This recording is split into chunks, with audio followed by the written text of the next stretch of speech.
നമസ്കാരം.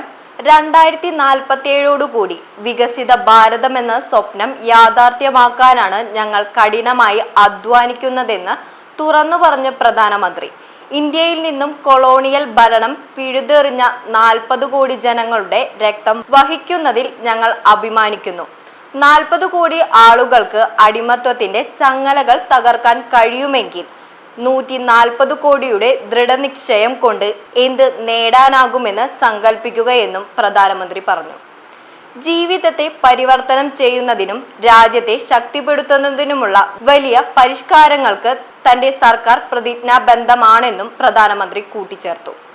ദരിദ്രർക്കും ഇടത്തരക്കാർക്കും ആരുമില്ലാത്തവർക്കും വേണ്ടി ഞങ്ങൾ ഈ നാട്ടിൽ വലിയ പരിവർത്തനങ്ങൾ കൊണ്ടുവന്നു. നമ്മുടെ യുവാക്കളുടെ അഭിലാഷങ്ങൾക്കായി അവരുടെ ജീവിതത്തിൽ മാറ്റം കൊണ്ടുവരുന്നതിനുള്ള പാത ഞങ്ങൾ തിരഞ്ഞെടുക്കുന്നു.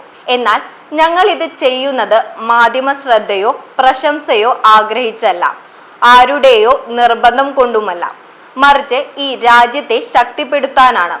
തുടർച്ചയായി 11ാം തവണ സ്വാതന്ത്ര്യ ദിനത്തിൽ രാജ്യത്തെ അഭിസംബോധന ചെയ്തുകൊണ്ട് പ്രധാനമന്ത്രി പറഞ്ഞു. കൂടാതെ രാജ്യത്ത് മതേതര സിവിൽ കോഡിന് വേണ്ടി ശക്തമായി രംഗത്ത് വന്ന് പ്രധാനമന്ത്രി നരേന്ദ്രമോദി.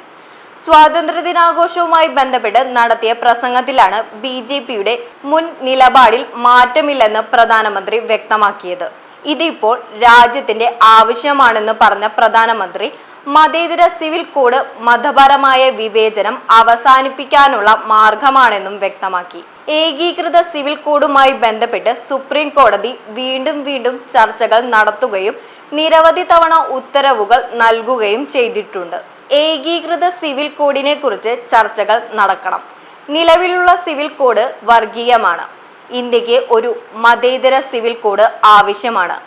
മതേതര സിവിൽ കോഡ് ഉണ്ടാക്കേണ്ടതും വിവേചനപരമായ വർഗീയ സിവിൽ കോഡ് ഇല്ലാതാക്കേണ്ടതും കാലഘട്ടത്തിന്റെ ആവശ്യമാണെന്നും മോദി പറഞ്ഞു. News desk Bharathabhoomi.